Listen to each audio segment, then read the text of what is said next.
কিভাবে করলে ওলি হওয়া যায়? ওলি আল্লাহ হইতে গেলে 5 কাজ কিভাবে করতে হয়? ধারাবাহিকভাবে করতে হয়। এর মধ্যে 1 নাম্বারটা কি? সকল প্রকার গুনাহ ছেড়ে দেওয়া। তাইলে আজকে যাইবেন আর মুখস্থ করবেন, গুনাহ যত ছোট হোক করব না, নেকি যত ছোট হোক, কথা কয় না, গুনাহ যত ছোট হোক, নেকি যত ছোট হোক, বলেন গুনাহ যত ছোট হোক, নেকি যত ছোট হোক, ছাড়বো না। আমার ভাইরা, কষ্ট দিলাম আপনাদের? বেজার হলেন আপনারা? আগামী সপ্তাহে ঠিক 2 নম্বর বিষয় থেকে আলোচনা শুরু হবে যে হযরত 5 কাজ ধারাবাহিকভাবে করলে আল্লাহর ওলি হওয়া যায়। 1 নম্বরটা জানছি, গুনাহমুক্ত জীবন যাপন করলে আল্লাহ পাক আমাদেরকে জাহান্নাম থেকে মুক্তি দিবে। 2 নম্বরটা কি? 2 নম্বর থেকে আগামী সপ্তাহে ইনশাআল্লাহ আলোচনা শুরু হবে। এরকম একটা একটা করে যদি একটা বিষয় যদি মনের মধ্যে গাইডটা নিয়ে আমল করা যায়, অল্প আমলই নাজাতের জন্য যথেষ্ট। কথা বলেন ঠিক কিনা? বালাগাল উলা বিকামা কাশাফাদ দুজা বিজামালিহি হাসনাত জামিউ খাসালিহি সাল্লু আলাইহি। নবীর মহব্বতে প্রেম নিয়ে পড়েন না, আওয়াজ দিয়ে বলেন বালাগাল উলা বিকামা কাশাফাদ দুজা বিজামালিহি হাসনাত জামিউ সাল্লু আলাইহি ওয়া আলিহি।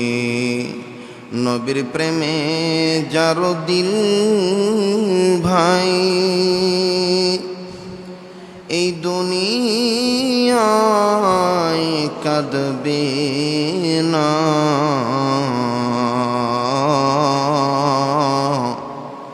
নবীর প্রেমে যার দিল ভাই, এই দুনিয়ায় কাঁদবে না।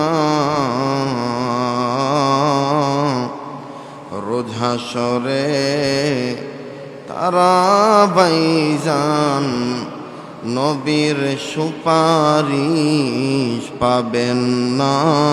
বালাগাল উলা বিকামা কাশাফাদ দুজা বিজামালিহি হাসনাত জামিউ সালিহি সাল্লু আলাইহিম। এই ধরাতে আইসা নবী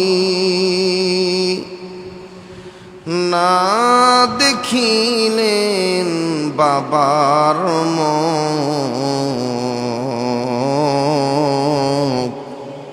এই ধরাতে আইসা নবী না দেখিলেন বাবার মুখ।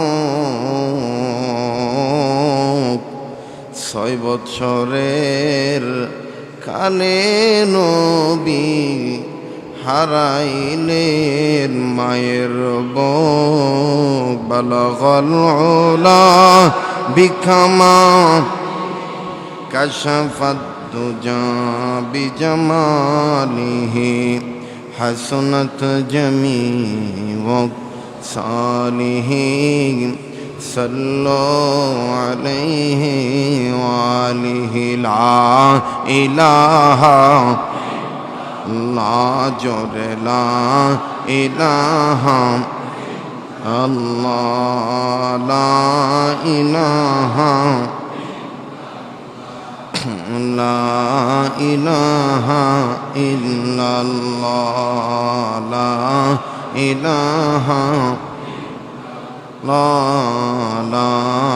ইলাহা ইল্লাল্লাহ, লা ইলাহা ইল্লাল্লাহু মুহাম্মাদুর রাসূলুল্লাহ,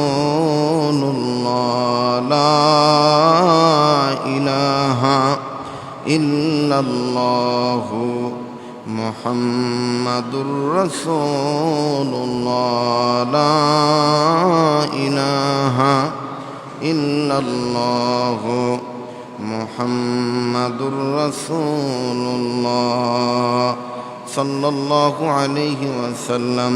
সুবহানাল্লাহ ওয়ালহামদুলিল্লাহ লা ইলাহা, একটু মায়া করে পড়েন না, সুবহানাল্লাহ ওয়ালহামদুলিল্লাহ লা ইলাহা ইল্লাল্লাহ, সুবহানাল্লাহ ওয়ালহামদুলিল্লাহ লা ইলাহা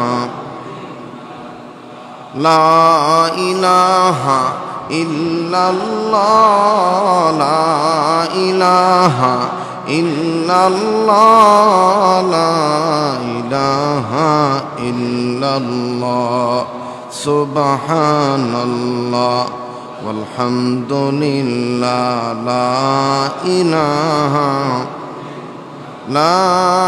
ইলাহা ইল্লাল্লাহ মুহাম্মাদুর রাসূলুল্লাহ। আরেকবার পড়ি, লা ইলাহা ইল্লাল্লাহ মুহাম্মাদুর রাসূলুল্লাহ সাল্লাল্লাহু আলাইহি ওয়াসাল্লাম। আলহামদুলিল্লাহ রাব্বিল আলামিন। যে মহান আল্লাহ আমাদের সবাইকে দাওয়াত ও তাবলীগের নিসবতে হক্কানি রব্বানি উলামায়ে কেরামের পথে প্রতি সপ্তাহের ন্যায় জুমার ন্যায় এই সপ্তাহের এই জুমাতেও ইয়াউমুল জুমাতেও আল্লাহ পাক আমাকে আপনাকে আল্লাহর ঘরের মেহমান বানাইয়া আল্লাহর দয়া দিয়ে আমাকে আপনাকে উপস্থিত করায় দিয়েছেন।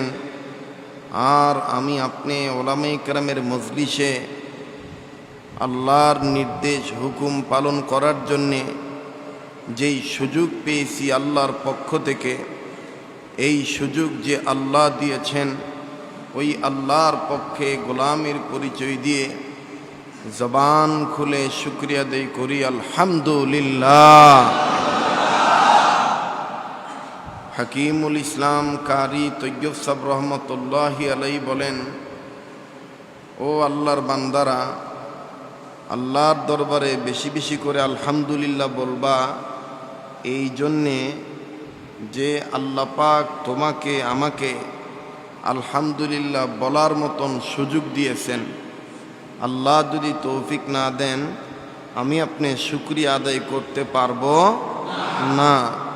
আল্লাহ তৌফিক দিয়েছেন, এই জন্যে আমি আপনি আল্লাহর ঘরে আসতে পেরেছি। আল্লাহ তৌফিক দিয়েছেন, এই জন্যে আমরা অন্যান্য মসজিদের চাইতে রিসেন্টলি খুব দ্রুত জুমার দিনের আদব সুন্নত সমূহ পালন করতে পারছি আলহামদুলিল্লাহ। আমার ভাইরা, আল্লাহ পাক বলেন, যেই গোলাম যত বেশি শুকরিয়া আদায় করবে নিয়ামত পাইয়া, আমি আল্লাহ ওই বান্দার জন্য নিয়ামত বাড়ায় দেব। আর যার কাছে যে নিয়ামত নাই তার কাছে যে সেই নিয়ামতের কত দাম এটা উনিই জানে। আমাদের বুজুর্গরা বলেন যে যার এক পা নাই, তোমার যদি দুই পা থেকে থাকে, এক পাওয়ালার কাছে যাইয়া জিজ্ঞেস করো কেমন আছে। যার এক চোখ নাই, তোমার যদি দুই চোখ থেকে থাকে, তাহলে তুমি এক চোখওয়ালার কাছে জিজ্ঞেস করে দেখো যে তিনি কেমন আছে। যার কথা বলার শক্তি নাই, মুখ আছে, জিহ্বা আছে, দাঁত আছে, অথচ কথা বলতে পারে না, বাকশক্তি নাই, বোবা হয়ে গেছে, এই বোবা ব্যক্তিকে তুমি জিজ্ঞেস করে দেখো কেমন আছে। হ্যাঁ, যে হাঁটতে পারে না তুমি হাঁটতে পারো, তুমি হাঁটনেওয়ালা। যেই ব্যক্তি হাঁটতে পারে না ওই ব্যক্তির কাছে যে জিজ্ঞেস করে দেখো ওই ব্যক্তি কেমন আছে। আমার ভাইরা, আমার বন্ধুগণ, যার টাকা নাই, তোমার কাছে টাকা আছে, তুমি তার খোঁজ খবর নিয়ে দেখো, তাকে জিজ্ঞেস করে দেখো সে অভাবে থাকা অবস্থায় কেমন আছে। যার চেহারা সুন্দর না, তোমার চেহারা সুন্দর, তুমি একটু জিজ্ঞেস করে দেখো কুৎসিত ব্যক্তি কেমন আছে। এজন্য আমাদের বুজুর্গরা বলেন, তোমার কাছে যে নিয়ামত আছে এই নিয়ামত পাইয়া বেশি বেশি শুকরিয়া আদায় করো, তাহলে আল্লাহ পাক এই নিয়ামতের আরো বৃদ্ধি করে দিবে, এই নিয়ামত আরো বাড়ায় দিবে। সুবহানাল্লাহ। আর যদি নিয়ামত পাইয়া না শুকরি করো, তাহলে তুমি জেনে রেখো আল্লাহ তাআলা তোমার এই নিয়ামত তোমার কাছ থেকে ছিনিয়ে নিবে। কি নিবে? ছিনিয়ে নিবে। যখন ছিনিয়ে নিবে